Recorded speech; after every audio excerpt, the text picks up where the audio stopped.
자, 127쪽, 요약서 127쪽. 뭐, 기본서로는 358쪽이네요. 자, 관리처분 인가호시 효과를 보겠습니다. 이제 조금만 보면 정보부 끝나는데요. 자, 먼저 철거부터 나와 있잖아, 철거. 원칙적 철거 시기는 관리처분계 인가를 받은 후에 철거하는 시기가 되겠습니다. 그러나, 얘 보시면은, 시행자는 다음의 경우는 기정어철의 소유자 동의 및 시장허수 허가를 받아. 이렇게 미리 철거할 때는 이제 시장허수 허가까지 따로 받아야 돼요. 이 허가를 받아 해당 어철을 철거할 수 있다. 어느 때냐? 박스 1번. 각종 법령에 따라 기정어철 붕괴 등 안전사고 우려가 있다. 당장 무너지는 그런 안전사고 우려가 있다면 미리 철거할 수 있어야 되고요. 폐공가 밀집으로 폐가와 공가 밀집으로 범죄 발생 우려가 있어도 미리 철거하는 게 좋다는 겁니다. 예외적으로. 그리고 양가리 보면 사용식 정지되는 거. 언제부터 언제까지가 그 밑줄로 표시가 돼 있잖아요. 관리처분계 고시가 있으면 이제 들어가는 겁니다. 이때에 종전의 투자원주를 소유자, 지상권자 등 권리자는 언제까지? 소유권 이전 고시가 있는 날까지잖아요. 뭐 준공인가 그때가 아니고 소유권 이전 고시가 있는 날까지 종전의 토지나 건축에 대해서 사용하거나 수익할 수 없다. 법에서 이렇게 사용 수익이 금지가 된다는 거예요. 이 기간 동안에.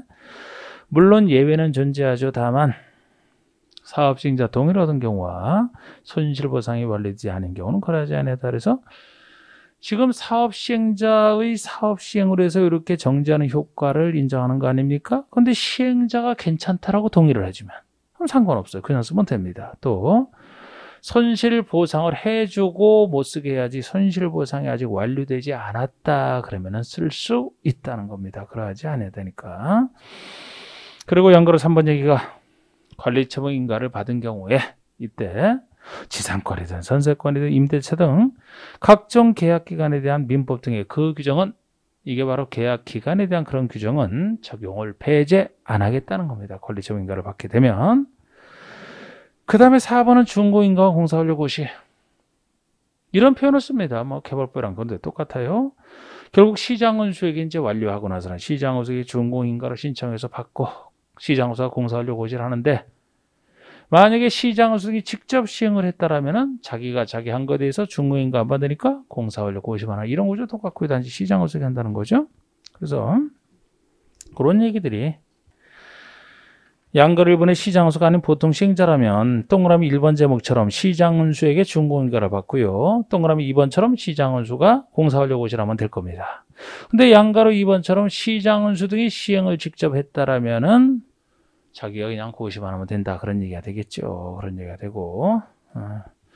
준공인가 전에 양가로 3번은 준공인가 전에 이제 미리 사용할 수 있는 예인데 이것도 뭐 5월, 6월 완성할 때나 하면 되겠죠. 그죠? 자, 권리전 파트 봅니다. 6장의 권리전 파트. 6장의 권리전 파트. 자, 여기서 소유권 이전하는 절차가 1번에 나와 있어요. 소유권 이전하는 절차 순서. 살짝 이 부분에서 이 부분 딱 보시면 됩니다. 자, 공사 완료 고시가 있다. 아까 시장은수가 공사 완료 고시를 했다면 전체가 완성이 됐으니까 그 다음에 할 것은 대지 확정 측량 들어갑니다. 대지에 대한 확정된 측량은 공사가 끝나야지만 확정 측량은 가능해요.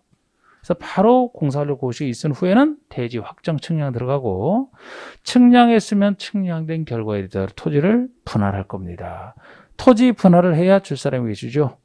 그러면 분할하고 나서 분양받을 자에게 관리처분계획상을 통지하는 게 소유권 이전 처분이고요. 이게 통지하는 게 처분이고 그러면 이렇게 소유권 이전했을 때 그 사실을 알려주는 게 이전고시고 이렇게 이전고시가 있을 이후에 마지막에 시장은수에게 다 했다고 보고를 하는 겁니다. 이런 식으로 순서로 나가는 것이고 그럼 이렇게 나갈 때 이번에 소유권 취득 시기는 언제냐? 환지랑 똑같아요. 법률 규정에 따른 취득 똑같습니다. 사후 절차로서 등기하는 것이고 그래서 환지에서는 환지처분 공고 다음 날이라면 여기는 환지처분이라는 말 대신에 소유권 이전 처분하고 그 사실을 고시하는 즉 소유권 이전 고시일 다음 날 소유권 취득한다. 이렇게 소유권 이전 고시 다음 날 환지처분 공고 다음 날 여기는 소유권 이전 고시 다음 날 같은 얘기가 되겠습니다. 이때 소유권 취득하고요. 소유권이 이때 되면 법에서 넘어갔을 때 동시에 무엇이 넘어가는지를 여기서처럼 소유권이 넘어갔을 때 동시에 어느 것이 기타 권리가 동시에 넘어가느냐 이렇게 적극적으로 넘어가는 걸 정해놨어요. 예외를 적어놓은 게 아니고 넘어가는 것을 적극적으로 정해놨으니까 이거 외에는 안 넘어갑니다. 나머지는. 그게 이제 그 얘기가 3번의 A번 얘기예요. A번 얘기. 자, 소유권을 이전했을 때 소유권을 이전한 경우에 종전의 토지나 건축에 설정된 지상권, 전세권, 저당권, 임차권, 가등기납권, 가압류 등등 등기된 권리 예를 들어서 등기된 권리가 넘어간다는 겁니다. 저절로 등기된 권리인데 다시 등기된 권리도 자세히 보시면은 예를 들어 지상권, 전세권이 나와요. 용익권 중에서는 지상권, 전세권만 나오지 지역권 없지 않습니까? 담보물권 중에서는 저당권이 나와 있지 유치권, 질권 없어요. 없다는 건 그 아래 표시해 놨잖아요. 제가. 그리고 임차권도 등기된 권리 예로서 이렇게 등기된 권리와 꼭 등기된 권리만 넘어가지는 않고요. 주임법상 대항력을 갖춘 임차권까지 두 가지가. 그럼 임차권은 아까 등기되면 등기된 권리로서 등기가 안 돼도 여러분들이 배우시는 주임법상 전입신고 이후 다음 날 취득하는 대항력을 갖춘 임차권 요 두 가지가 소유권을 이전받은 대지나 호출에 설정된 것으로 본다. 저절로 넘어간다는 표현을 이렇게 씁니다. 그럼 나머지는 다 넘어가지 않잖아요. 그래서 이전하지 않는 것에 대해서 보통의 임차권, 채권적 임차권을 제가 써놓은 거. 임차권이 등기되거나 대항력을 갖춘 나머지 그렇지 않은 걸 여기서 편의상 이렇게 써놓고 지역권은 물권이지만 성질상 안 넘어간다 그랬고요. 유치권, 질권은 역시 물권이지만 등기되는 것이 아니라서 안 넘어가는 예로서 이렇게 이 정도는 일단 보시면 되고 자, 또 넘겨봅시다. 넘겨보시면 정상금 비슷해요. 그쪽이랑 개발법이랑 자, 시행자가 이전고시가 있으니 소유권 이전고시 다 이전고시 있은 후에 청상금을 일괄징수, 일괄지급 한꺼번에 주고받는 게 원칙입니다. 다만 여기다 이제 예로서 그 전에 미리 할 수 있는 미리 분할할 수 있는 예외. 다만 정관 등에서 분할징수나 분할지급에 대해서 정하고 있거나 총회의결로서 따로 정했다. 그러면 관리처분기 인가 후부터 소유권 이전고시가 있는 날까지 원래는 소유권 이전고시 있은 후에 소유권 넘어갔을 때 주는 게 원칙이지만 그 전이라도 소유권 이전고시 있는 날까지니까 그 전이라도 일정 기간별로 분할징수나 분할지급할 수 있다. 비슷합니다. 개발법이랑. 강제징수 얘기는 나중에 슬쩍 추가하는 건데 이것도 나중에 똑같고 소멸시효요. 5년 똑같습니다. 여기라면은 언제 소유권 이전 시 다음 날 즉 소유권 넘어간 때로부터 원칙적으로 주는 것이라 그때로부터 5년 소멸시효에 걸리겠죠. 5년 똑같은데 근데 개발법에 놓고 여기만 있는 게 물상대위라고 있는데 여기만 있지만 별 얘기는 아니고 예를 들어서 저당권자가 있을 때 그 저당권 설정자가 받을 그 물건에서 저당권 행사하는 건 당연합니다. 그런데 그 물건에 즉 소유자가 받을 물건 외에 청상금이 있다면 청상금에 대해서도 저당물의 가치 변형물이기 때문에 거기에 대해서 저당권 행사할 수 있다. 이게 민법으로 따지면 물상대위라고 배우는 거 아닙니까? 이게 당연히 그쪽 청상금도 행사할 수 있어야 되죠. 그 대신 이건 돈이기 때문에 압류를 해서 특정시켜 놓으면 행사하는 겁니다. 그죠? 저당권자는 저당권이 설정된 토지나 건축물 소유자가 지급받을 청상금에 대해서 지급하기 전에 압류 절차를 거쳐서 저당권 행사할 수 있다. 청상금에 대해서도 저당권 행사할 수 있다. 이걸 못한다 그러면 틀리지 않습니까? 예를 들어서 있어야 돼요. 당연히 등기 절차, 사후 절차로 등기, 시행자 혼자 하는 거, 일괄 신청해야 된다 이런 거 다 똑같아요. 1번처럼. 그런데 여기는 시기가 좀 더 급하게 되어 있습니다. 시행자는 소유권 이전고시 있은 후에 지체 없이 하라는 거, 지체 없이. 우리 앞에서 개발법에서는 환지 처분 공고 후 14일 내에 하는 거잖아, 14일. 거긴 14일이라는 시간을 줍니다. 여기는 바로 하라. 더 급하게 되어 있잖아, 지체 없이. 그것만 차이점이지. 시행자 혼자서 등기소에 촉탁 신청해야 된다. 의무, 일괄 신청은 당연히 똑같은 얘기입니다, 이거는.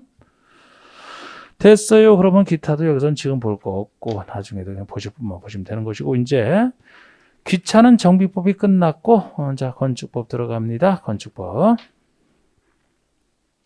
4편의 건축법. 아유 건축법 빨리 피세요. 뭘 그렇게 세밀하게 체크를 하시느라고. 네. 그 이쁘게 뭐 노란색으로 이렇게 형광펜으로 하고 싶어요? 천천히 하세요. 복습하면서 이쁘게 하려면 아니면 쭉 긋고. 자, 우리 건축법 보시면 이 건축법은 항상 기술적인 법이기 때문에 제가 뭐 별도의 책 없이 그냥 들어가지 않습니까? 근데 원래는 이제 용어부터 나오는데 저는 본 내용에서 용어 나오는 거 있으면 여기서 설명하고 여기에 없는 내용 중에서 이제 중요한 용어는 총론, 강론 포함해서 한 중간쯤에 따로 해놨으니까 어차피 거기서 보게 돼 있어요. 적용대상 물건부터 바로 들어갑니다. 적용대상부터. 그래서 건축법이 어디에 적용되느냐 할 때 어떤 물건에 적용되느냐? 적용대상 물이죠. 물. 이 물 다음에 이제 어떤 행위, 대상 행위, 대상 지역 이렇게 나올 텐데 그중에 대상 물건부터 먼저 나와 있고 적용대상 물건 중에서도 네 가지 건축물에 건축법이 적용되니까 건축물에 건축이 들어서는 대지, 공작물, 설비 이렇게 넷에 대해서 순서로 나올 겁니다. 그죠? 제목은 그렇게 돼 있잖아요. 자, 먼저 건축물부터 보시면 동그라미 건축물 개념이 나와 있어요. 건축물 개념에 속하면 건축법은 적용된다는 거 아닙니까? 기본적으로 건축법이라. 그래서 토지에 정착하는 공작물, 사람이 만든 인공시설물, 공작물 중에서도 지붕, 과, 기둥 또는 벽이 있는 곳과 이에 딸린 시설물 맨날 배웠던 기초잖아요. 그죠? 우리 건축의 기본적 3요소가 기둥 세우고 벽 만들고 지붕 올리는 것이라 지붕, 기둥, 벽이 기본적 3요소인데 3요소를 다 갖춰야 되는 건 아니다. 두 가지 요소만 갖춰도 건축물로서 건축지정을 받게 한다. 지붕은 꼭 있어야 돼요. 지붕과잖아, 지붕과. 그러나 지붕과지만 기둥 다음에는 과가 아니고 또는 왜 또는. 그러니까 지붕과 기둥만 있어도 또는 지붕과 벽만 있어도 이것까지 건축물로 봐야 됩니다. 만약에 3요소를 다 갖춰야 건축물로 본다라면은 두 가지 요소만 갖추고 있는 것들도 꽤 있는데 그 건축법 통제를 벗어난다는 얘기가 돼요. 그래서 지붕과 기둥 또는 벽이 있는 거고 그리고 이에 딸린 시설물이라면 예를 들어 담장이 됐든 뭐 굴뚝이 됐든 그 자체는 건축물 지붕과 기둥 벽이 있는 거 아니잖아요. 그거 자체는 건축물 아니고 공작물에 속하지만 건축물에 포함시키겠다는 거예요. 건축물에 딸려서 짓기 때문에. 그러니까 건축물 중에서 담장을 설치한다. 담장까지 다 건축물에 들어가는 겁니다. 딸린 시설물까지. 그리고 꼭 이렇게 지금 A번은 토지에 정착하는 공작물을 전제로 했습니다만 정착하지 않아도 되는 게 있어요. 토지에 정착하지 않아도. 즉 B번의 지하가 됐든 고가 높은 곳이 됐든 지하나 고가의 공작물에 설치하는 지하나 고가의 공작물이면 토지에 정착하지는 않잖아. 그렇다 하더라도 그곳에 설치하는 사무소, 공연장, 점포차고, 창고까지 다 건축물로 보고 건축물에 해당되면 기본적으로 건축법이 적용된다라고 보시면 돼요. 그러나 예외적으로 건축물에 해당돼도 동그라미 2번처럼 건축법 적용을 받지 아니하는 건축물이 있어요. 그러니까 건축물인데 건축법 적용을 안 받는다는 거예요. 요거 기본적으로 구별하셔야 되고 지금 양가로 1번의 원칙과 예만 하더라도 이것만 해도 출제한 거 손으로 꼽을 수가 없을 정도죠. 이런 게 기본이 되는 거예요. 건축법 안 받는. 자, 이 안 받는 게 5가지가 있습니다만 제가 첫 번째 것은 법의 목적이 달라서라 그랬고 법의 목적이 달라서라 그랬고 나머지 2번부터 5번까지는 대지를 특정할 수 없어서 이렇게 이유를 제가 설명드렸는데 먼저 방가로 이번에 문화재보호법에 한 지정, 임시지정 문화재를 얘기합니다. 올해 초까지만 해도 이걸 가지정 문화재 쓰다가 가를 그냥 또 임시라고 말을 바꾼 거야. 에휴, 그냥 쓰는 가를 그대로 쓰면 뭐 어때서 그렇게 참. 아니 임시 가지정 임시 이렇게 법이 바뀌는. 그래서 지금은 이제 임시지정 문화재를 이렇게 썼죠. 제가 이렇게 썼는데 문화재로 정식 지정이 됐든 임시지정만 됐다 하더라도 이건 문화재보호법의 적용을 받아야 되기 때문에 건축 적용을 벗어난다는 얘기가 되겠습니다. 그런 얘기인데요. 법의 목적이 달라서요. 문화재보호법은 문화재 보호하는 걸 그 자체를 목적으로 하고 건축법은 건축의 안전을 신경 쓰기 위해서 나온 법이기 때문에 만약에 문화재로 지정이나 임시 지정될 정도의 오래된 건축물이라면 건축법 시각에서는 다 쓰러져 가는 거 위험해서 철거 대상이 돼요. 큰일 납니다. 그러면 우리가 문화재 보호법 적용을 받는다. 건축 적용을 벗어났다. 이렇게 제가 얘기하는 것이고, 그래서 우리 책에도 이게 임시지정 대신에 가지정 이렇게 표시가 돼 있죠. 기본서에는 그죠? 임시지정으로 이름이 바뀐 거예요. 이렇게. 뿐만 아니고 이렇게 요게 바뀌면서 이제 건축물의 그 관리에 대한 법이 새로 생겨나면서, 그 대신 이번 개정에서는 조금 좋은 것은 여러분들이 공부할 것 중에 이제 일부는 좀 없어진 게 있지. 여기 건축법은 이제 건축물 자료 뭐 지을 때 적용되는 것이고, 옛날엔 짓고 나서 관리하는 파트도 살짝 여기 들어갔어요. 내용은 많지는 않았지만. 예를 들어 건축물을 운영하는 과정에서 나중에 철거가 됐다 그러면 철거를 신고하라. 철거 신고. 멸실됐다. 멸실 신고 뭐 이런 그런 것들이 없어졌어요. 그쪽법으로 가는 바람에. 예. 철거 멸실 신고도 한 3년 전에 문제 한번 낸 적이 있는데 지금 대상 아니죠. 뭐. 유지 관리를 전제로 한 것들은 지금 대상 아닙니다. 유지 관리. 뭐 빈집 정비가 일본처럼 도입되고 나서 이제 유력해졌는데 그쪽법으로 가는 바람에 이제 시험법이 아니지 이제. 예. 그리고 해체라는 얘기를 이제 그쪽법에서 즐겨 쓰게 되면서 철거라는 말도 이제 해체라는 말로 이제 바뀌게 됐죠. 그 중에서 법은 바뀌는데 영해한 것은 항상 영은 그때 시행될 때 나오기 때문에 약간 혼란스러울 수는 있어요. 그런데 여러분 철거가 해체죠, 그죠? 그러니까 뭐 혹시 영해 아직 밖에 법이랑 달리 영은 그때 시행할 때 나오기 때문에 아직 안 나온 경우도 있거든요. 그냥 철거는 해체로 보시면 돼. 그냥 알아서 보세요. 알아서. 자, 하여튼 이거는 문화재는 여러분 그렇다고 해서 이 방가루 1번을 그 5번 밑에 선 표시해 놓은 것처럼 전통 건축물 이런 표현이랑 헷갈리면 안 돼요. 전통 건축물, 전통 건조물, 뭐 전통 사찰 이런 전통사 들어가는 것은 문화재 아니에요. 아직.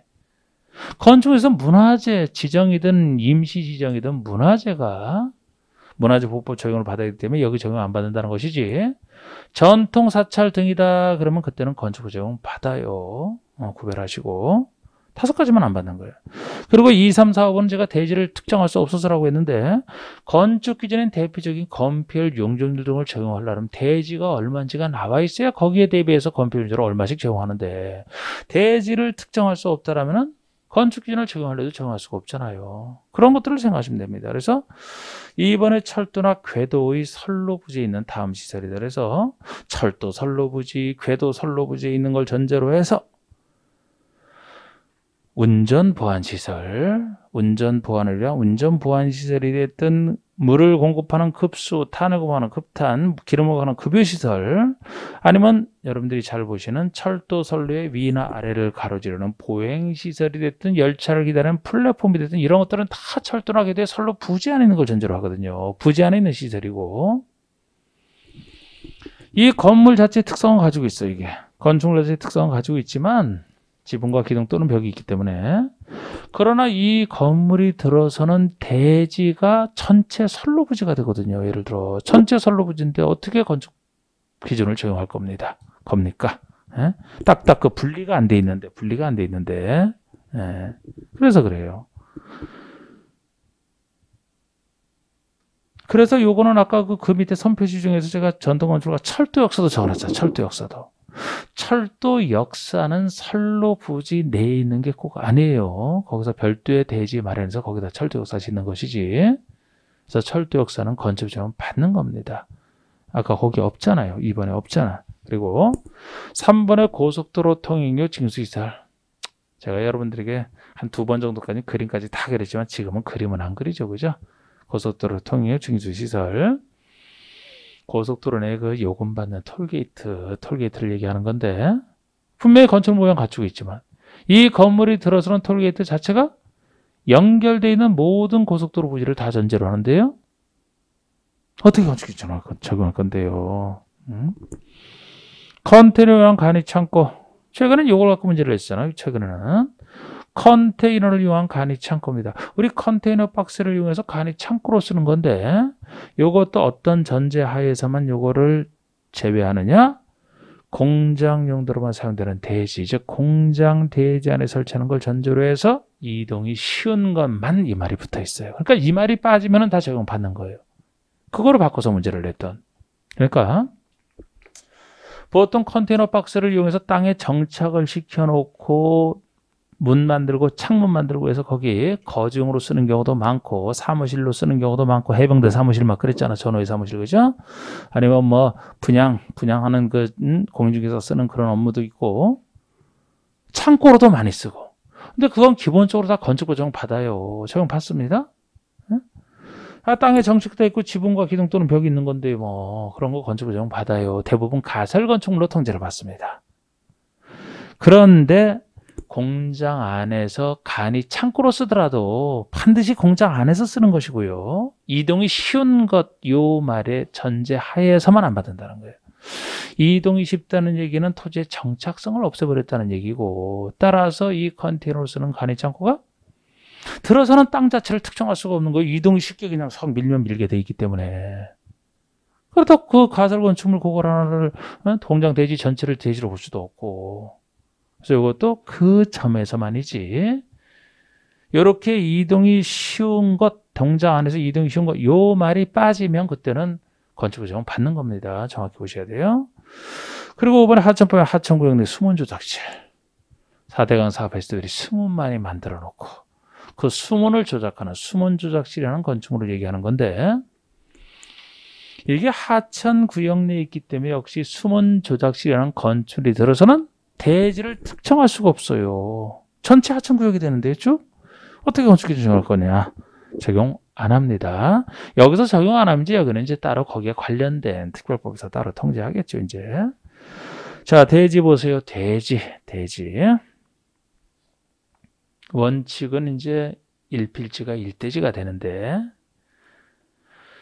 항상 대지 개념도 법마다 다 달라요. 우리 건축에서는 건축 기준 적용하려고 대지가 필요한 것이고 그래서 지목에 상관없이 무조건 나눠진 땅을 1필지라고 특정이 돼야 거기서 건축 기준 적용하니까 그런 개념이죠. 그래서 1필지가 1대지입니다. 지목에 상관없이.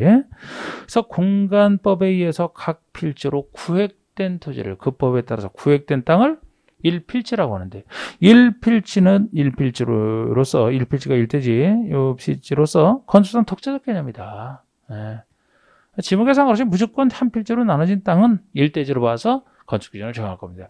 근데 이건 취지가 항상 왜 하나의 땅을 하나의 필지를 하나의 대지로 보느냐. 하나의 건축이 들어서는 하나의 땅이니까 이거를 1대지로 봐서 건축 기준을 정하겠다는 얘기입니다. 그래서 이게 원칙이지만 여기에 대한 예외로서 예외 두 가지를 구별만 하신대. 제가 이거는 1, 2월에는 아는데 지금은 살짝 구별만 할 겁니다.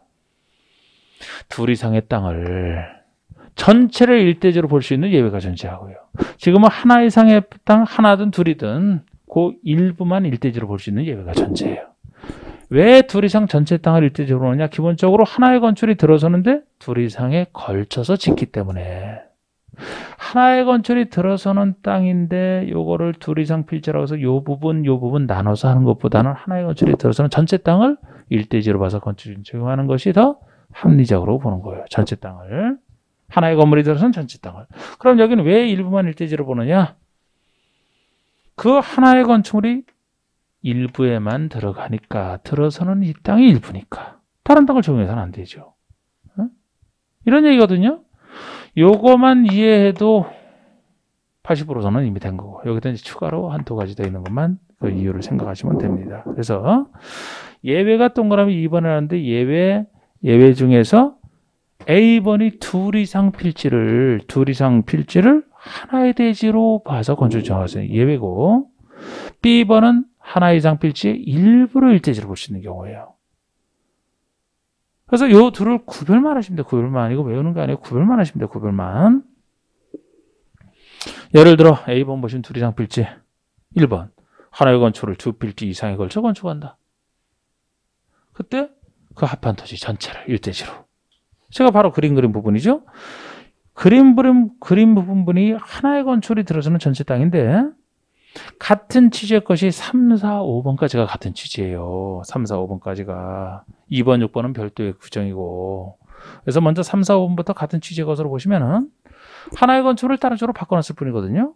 3번의 도중계획 시설에 해당하는 건축물을 건축할 때 그 시설이 설치되는 일단의 주지 전체를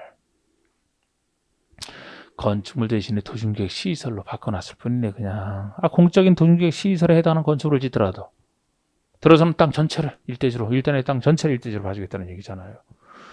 4번은 주택법에 의한 사업 승인을 받아 주택법에 의한 사업 승인을 얻어 주택과 부대 복리시설을 건축하는 경우 그 일단의 토지를 얘기합니다. 여러분 주택법에 따라 주택법에서는 뭐 30세대 이상 즉위 주택단지라면 공동주택 얘기니까요. 30세대 이상 공동주택을 지을 때는 주택법에 따라 사업 승인을 받아 짓는다 이런 표현을 쓰는데 그 사업 승인을 받아 짓는 주택과 부대 복리시설을 건축하는 경우 일단의 토지라면 이게 주택단지를 얘기하는 거예요. 주택단지 개념이잖아. 주택단지 개념. 주택과 부대 복리시설 다 들어서는 걸 단지라고 하잖아요. 그러면 결국 하나의 단지 아니에요. 하나의 주택단지가 들어서는 전체 일단에 여러 군데 걸쳐서 하나의 단지가 구성된다면 그 전체 땅을 일대지로 봐서 하나의 주택단지이기 때문에 똑같은 취지가 되는 거예요. 그리고 5번의 도로 지표 아래에 건축하는 건축물의 경우 시장으로 지정한 토지 전체를 일종의 지하상가 같은 거 연상하시면 돼요. 지하상가. 도로 지표 아래 도로 밑에 주로 설치하는 여기도 여기 도로에 그죠? 지하상가 설치돼 있잖아요. 그 일단의 토지 전체를 하나의 지하상가가 들어서는 땅 전체를 여러 필지로 구성되어 있어도 전체를 일대지로 봐주겠다는 거예요. 그렇게 해야지 되잖아요. 포인트. 그런데 여기 추가적으로 2번 조건 두 가지가 되어 있는데 우리 2번은 여러분들이 공간법에서 합병이 불가능한 토지 중에 일부를 얘기합니다. 합병이 불가능한. 이 두 땅에 걸쳐서 짓는 건 아니고 예를 들어 어느 한 곳에 짓더라도 자, 두 땅이 이렇게 있는데 두 땅이 있는데 걸쳐서 짓게 되면 당연히 들어서는 땅 아까 전체를 일대지로 봐주는 건 아까 1번 규정이었고 요거는 건설지 않고 어느 한 곳에 짓더라도 이게 법적으로 합병이 불가능한 땅이다. 예를 들어 뭐 여기 뭐 다른 뭐 철도 이런 게 지나가서 두 땅이지만 합병이 불가능하다라고 했을 때 어차피 합병이 불가능하지만 요거를 끼워서 전체를 하나의 대지로 보게 되면 여기에 짓는다 하더라도 그죠? 대지가 넓어지는 것만큼 같은 건폐율 윤조라해서 요게 좀 더 크게 지을 수가 있거든요. 이렇게 활용하시는 부분인데 뭐를 전제로 하느냐? 합병이 불가능한 두 땅을 한 사람이 이용하시는 걸 전제로 하는 거예요. 소유권이 같은지 아니면 소유권 외의 권리가 같은지 해서 한 사람이 이용하는 걸 전제로 해서 그럼 여기다 활용할 수 있잖아. 이걸 애초에 불가능한 땅을 무조건 일대지로 봐주는 게 아니고 한 사람이 이용하는 걸 전제로 하기 때문에 만약에 합병이 불가능한 땅을 각각 다른 사람이 이용해야 된다면 그때는 전체를 인정할 필요가 처음부터 없는 거죠. 그럼 이걸 활용해서 더 이익이 되기 때문에 그래서 우리 공간법상 각 필지의 지번 부여 지역이 다르거나 도면 축척이 다르거나 서로 인접하고 있는 필지지만 지반이 연속되지 않아요. 아까 여기처럼 철도가 지나가서 뭐 지반이 연속되지 않아서 이런 사유로 합병이 불가능한 경우를 얘기합니다. 그래서 이런 사유로 합병이 불가능하다는 것은 여러분들이 공시법 시간에 배우실 거란 말이에요. 이때 이렇게 불가능한 경우에 그 합병이 불가능한 필지의 토지를 합한 토지 전체를 일대지로 보겠다는 거예요. 꼭 걸쳐 짓지 않더라도. 그런데 그 전제 조건을 보세요. 2번과 6번은 전제 조건이 있기 때문에 전제 조건을 바꿔서 아니게 틀리게 낼 수도 있어요. 아까 B번과 구별하는 걸 낼 수도 있지만 전제 조건이 가로 속에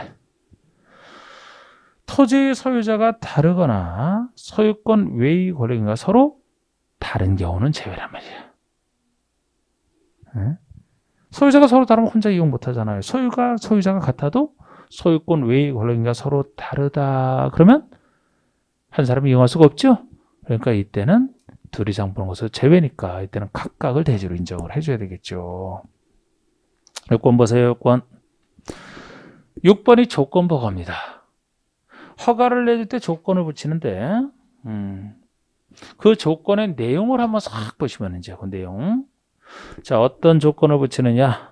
사용승인을 신청할 때 나중에 건축부에서는 공사 끝나고 나서 쓰기 전에 사용승인을 받아 쓰는데 그 사용승인을 신청할 때까지 둘 이상 필지를 하나로 합칠 것을 조건으로 하여 건축을 하는 경우 그 합쳐지는 토지 전체를 일대지로 봐주겠다는 얘기입니다.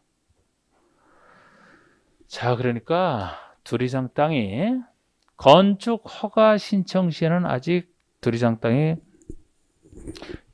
합쳐지지 않고 그대로 따로따로 있는데 요거에 대해서 조건 붙일 수 있잖아. 조건을 붙이기를 사용승인 신청할 때까지는 합칠 것을 조건 붙였다면 어차피 나중에 합쳐질 거 아닙니까? 어차피 나중에 합쳐서 하나로 쓸 거기 때문에 지금 건축가 내는 입장에서도 합쳐질 두 땅 전체를 일대지로 봐서 건축 기준을 적용하겠다는 거예요. 나중에 합쳐질 것이니까. 지금 합쳐지지 않았어도 그렇게 하겠다는 얘기인데 사용승인 신청할 때까지 만약에 조건 이행을 안 하게 되면 사용승인 안 내주니까 못 쓰는 건 마찬가지예요. 그러니까 그때까지 합칠걸 조건 붙이는 건데 괄호 속에 토지 소유자가 서로 다른 경우는 또 제입니다. 그러면은 만약에 합쳐질 두 땅의 소유자가 같으면은 본인이 쓰기 전에도 확실히 합치겠죠. 조건을 이행할 겁니다. 조건을 붙였을 때는 조건 이행 안 할 때가 걱정이 되긴 하는데 그죠? 분명히 이행할 거예요. 그때는. 그런데 만약에 소유자가 서로 다르다라면 두 사람이 나중에 차례해서 합쳐지면 상관없겠지만 만약에 한 사람이 끝까지 나는 그때 가서 나는 합치지 못하겠다면 합쳐지지 못할 가능성이 있어요. 그럼 그때 가서 합쳐질 걸 전제로 해서 그 땅에 맞는 건축으로 허가를 내주는데 나중에 합치지 않게 되면은 이 땅만 놓고 오면은 이게 쓸데없이 큰 건축이 들어섰잖아. 들어서지 못할 건축이 들어섰잖아. 그런 문제를 예방하기 위해서 확실히 합쳐질 걸 전제로 한다는 얘기예요. 그래서 두 땅 소유자가 서로 같은 경우를 전제로 해서 이건 적용되는 것이지 소유가 다르면 안 됩니다. 각각 적용해야 돼 그때는. 응? 예외. 그리고 그나마 여기서 이제 2번, 6번까지 있어 그렇지 B번 같은 경우는 너무 쉽죠. 이제 1, 2, 3, 4번이 아까 그림으로 이해하시면 되는 거고 5번만 추가되면 되는데 조건의 내용이 아까랑 다릅니다. 자, 일부를 하나의 대수를 보시는 경우를 보시면 1번의 일부에 대해서 도중계획 시설의 결정 고시가 됐다. 그 부분. 일부에서 농지 전용허를 받았다. 그 부분. 3번 일부에서 산지 전용허를 받았다. 그 부분. 4번의 국계법상 일부에 대해서 개발행위 허를 받았다. 그 부분. 같은 취지다. 같은 취지. 예를 들어 지금 이 땅이 이 대지가 있는데 요 일부에만 도중계획 시설이 설치가 된대요. 그럼 여기는 못 짓죠. 그죠? 짓는 부분만 대지로 들어가야지. 대지로. 일부에서 농지 전용허를 받을 때 우리 농지는 농사진데 써야 되기 때문에 만약 농지나 산지에 대해서 건물을 짓겠다 그러면은 전용 허가를 받아야 됩니다. 농지법에서 배우시는 농지를 농지 외의 것으로 쓰는 게 전용인데요. 그 전용 허가를 받았는데 어디에 대해서 받았다는 거예요? 한 필지 농지 일부만 받았대. 일부만 전용 허가를. 그럼 어디만 지을 수 있어요?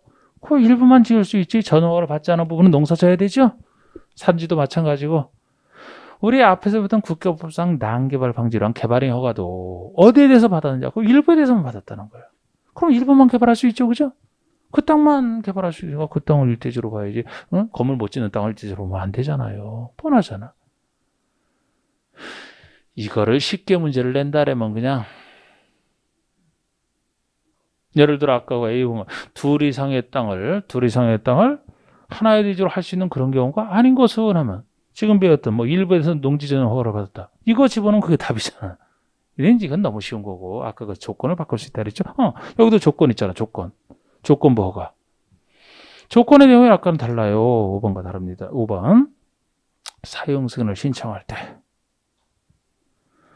필지를 이번엔 나눌 것을 조건해서 나눌 것을 조건으로 하여 건축을 하는 경우 나눠지는 토지. 그러면은 지금 건축가 이 시점에서는 나눠지지 않았지만 나중에 나눌 것을 조건 붙였으니까 그 일부가 나눠질 땅이 되는 거죠. 어차피 나중에 나눠질 거고 일부만 일지적으로 봐서 건축가가 적용하겠다는 겁니다. 그렇게 구별만 하시면 돼요. 구별만. 어차피 여기는 뭐 다른 전제 조건도 없잖아요. 본인이 가지고 있다가 나중에 나누는 것이라. 자, 그 다음에 공작물은 제가 그전에도 했던 것이고 공작물. 여기서 공작물은 양가로 1번의 건축물이 아닌 걸 전제로 하는 겁니다.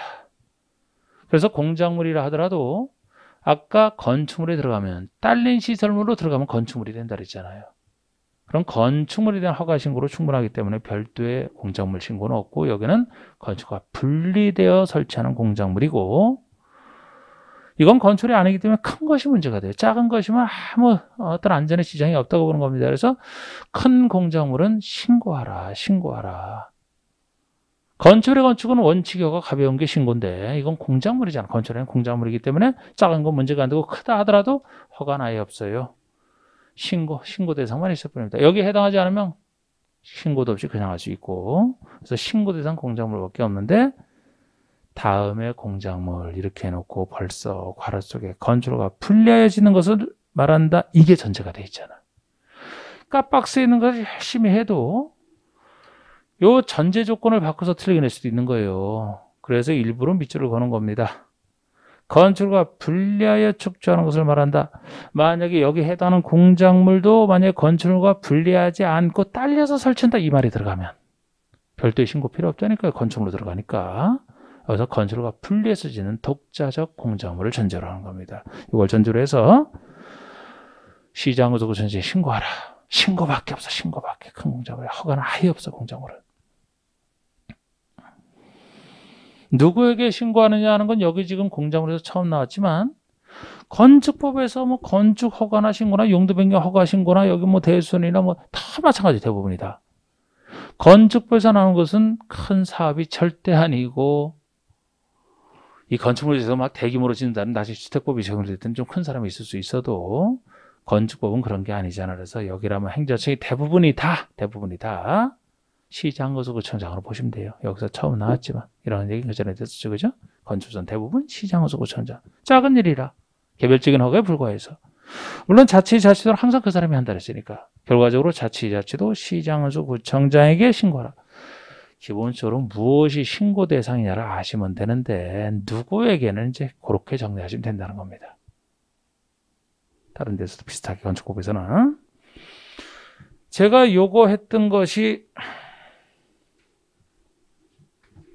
어떤 큰 것이 신고냐 했을 때 너무 또 안 쓰고 가니까 또 심심하기도 하니까 책만 읽으니까 워낙 책이 정리가 잘 돼 있어서 내가 책을 줄 읽어가는데 심심한 것 같아요. 그림을 안 그리다 보니까. 제 딸이 건축학을 공부하고 있는데 건축학에서는 그 다른 거는 그런데 그 그림을 이제 그려야 되잖아요. 멋진 건축물 이제 그 뭐 설계하고 막 할 때 그래서 그림 그리는 거 배울 때 거기서 그 과정에서 그러니까 유전이 참 무서운 걸 아시죠? 무서운 거. 제가 제일 자신 없는 게 그림이거든요. 저는. 근데 거기도 그 그림에 대해서는 자꾸 참 재주 없다고 그렇게 지적을 받는다리더라고. 그나마 요새는 컴퓨터로 주로 하니까 이제 괜찮은데 그래도 과제에서 막 이렇게 직접 그려갖고 하는 거 있잖아요. 저는 이게 상당히 이게 늘어서 이렇게 된 거 늘어서. 초등학교 때 보면 참 그 그림 못 그렸는데 그 그림에 대해서 점수를 한번 잘 준 게 그 담임 선생님이었는데 그림을 진짜 잘 그려서 잘 준 게 아니고 너무 정성을 쏟아가지고 그림은 형편없는데 정성은 엄청 들였다는 게 이게 보여가지고 차마 안 좋은 점수를 줄 수 없어서 줬다리더라고. 그래. 안 돼. 그러면 상당히 개선된 거예요, 이게. 자, 떠오르죠? 큰 게 신고라는 거, 넘는 초과의 개념. 2의 배수로 보세요. 우리 작은 공작물 2의 배수로 2m, 4m, 6m, 8m 처음 하시는 분들 2, 4, 6, 8 기억하기 좋잖아. 2의 배수니까 2, 4, 6, 8 넘는 요것이 신고다 이렇게 보시고 각각 해당되는 나라도 이거 이하라면 작은 것이라 아예 신고가 아니고 넘는 큰 게 신고가 기본인데 이 사람들 대부분을 제가 6m로 보시라 해서 대부분 이걸 따로 외우는 게 아니고 대부분 나오는 것 중에서 이제 그렇지 않은 것들을 좀 기억해 두시고 그렇지 않은 게 보통 대부분이 6m다. 자, 2m 넘는 게 뭐였어요? 기존 하시는 분들 요거 담장이나 옹벽 4, 광, 8, 고 이렇게 했던 거. 요거는 이해하시면 되고 우리 담장, 옹벽은 뭐 담장이랑은 다르지만 담장과 비슷하게 생긴 게 있어요. 무너질 곳에 무너지지 않게 받쳐놓는 게 옹벽입니다. 옹벽. 요건 담장이고 콘크리트로 비슷하게 만들잖아. 그래서 우리 담장 같은 게 보통 2m가 요건 이해하시면 되는 게 어차피 이들 중에서 찾는다면 보통의 담장 높이는 우리 키보다 살짝 높은 것 정도가 우리가 다니다 보면 보통 높이란 말이에요. 그러니까 2m 기준으로 보시면 돼. 담장이나 옹벽은. 여기서 이렇게도 볼 수 없다 그랬잖아. 4m가 보통 담장의 높이라면 이건 교도소 담장에서는 그렇지 보통 담장이 이렇게 될 리는 없다. 약간 키보다 높아야 이제 살짝 안 보이고 담장 옹벽이 2m 넘는 게 신고다. 그런데 이것도 글쎄 쓰기에 따라서 요새는 구체적 숫자로 주로 물어봐요.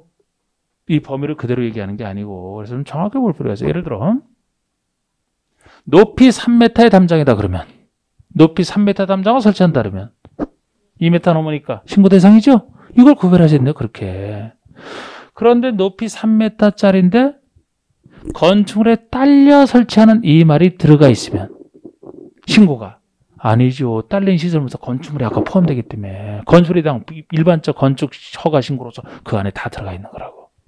따로 신고하는 게 아니잖아. 분리해서 짓는 걸 전제로 해서 그런 식으로 물어봅니다. 그리고 이건 어쩔 수 없어요. 광고판이든 광고탑이든 광고랑 관련된 것이 4m 넘는 거. 그 다음에 여기 고가 수조죠. 고가 높은 곳에 설치하는 수조, 물 담는 수조, 고가 수조. 요거는 이제 8m 넘는 고가 수조가 높이 8m 넘는 고가 수조. 그래서 이건 어쩔 수 없어요. 이거 사광, 팔고 이렇게 두 번째 딴 겁니다.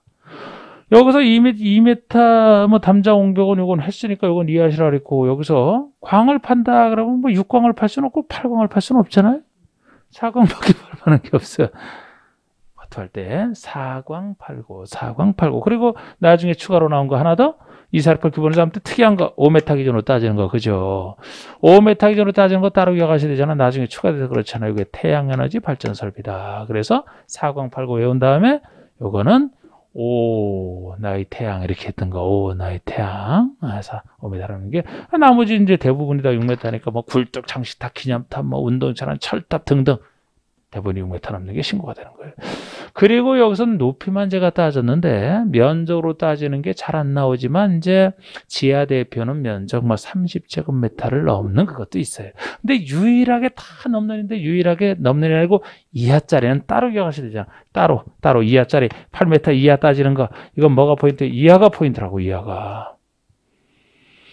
요게 따지는 것이 기계식, 철골, 조립식 주차로서 외벽이 없는 거. 벽도 없이 외벽까지 있는 거 주차 빌딩은 건축물이에요. 벽 있고 지붕 있으면 건축물 아닙니까? 근데 여기는 공작물이라 외벽은 없어요. 외벽 없고 기계식 철골 조립식으로 짓는 것이다. 그러면은 높이가 8m 넘기지를 못해 위험해서. 무거운 거 차량을 주차하면서도 외벽도 없을 정도라면 위험해서 8m가 최대치예요. 8m 넘어서는 아예 설치를 못하는 것이고 그래서 이건 8m 이하가 되는 거예요. 예를 들어 10m짜리 있을 수가 없어. 그건 아예 신고가 아닙니다. 8m 이하가 신고란 말이에요. 그것만 좀 복잡해 보이지만 그렇게 할 수밖에 없어요. 그래서 높이 2m를 넘는 옹벽 담장이라는 거 2m 넘는 거 4광 2번에 4광이죠. 4m 넘는 광고판 광고탑. 그 다음에 5m 넘는 태양에너지 발전 설비 태양에너지 발전 설비는 5m 넘는 거. 그리고 대부분이 6m잖아요. 굴뚝이 됐든 장식탑이 됐든 기념탑이 됐든 골프 연습대 운동실한 철탑은 가끔 보일 겁니다. 이거 거기 철탑이다 6m 넘는 게 신고예요. 주상에 전제되어 있지만 통신용 철탑이죠. 통신용 철탑도 주상에 설치하는 통신용 철탑 전제로 해서 이거 6m 넘을 때 신고. 그리고 8고가 나오잖아. 8고 8m를 넘는 고가 수조. 그리고 면적 나오죠. 바닥 면적 30제곱미터를 넘는 지하 대표가 다 여기까지 넘는데 유일한 이하짜리가 7번이고 이건 제가 이하에 대해 따로 밑으로 가는 거잖아요. 8m만 기억하시게 하는 건 반드시 이하라는 거. 이하의 기계식 주차장, 철골, 조립식 주차장으로서 외벽이 없는 것을 얘기합니다. 외벽이 있다면 건축물로서 안 돼요. 건축 설비. 건축 설비에도 건축법은 적용이 됩니다. 건축물에 설치하는 각종 전기, 전화 등의 각종 설비와 굴뚝, 승강기 등의 설비. 나머지는 생략해놨죠. 뭐 평소에 뭐 적용되지만 뭐 한 번도 낸 적은 없고 그냥 설비에 대한 건축물에 설치하는 설비를 얘기합니다. 설비를. 자, 대상 행위부터는 쉬었다 가겠습니다.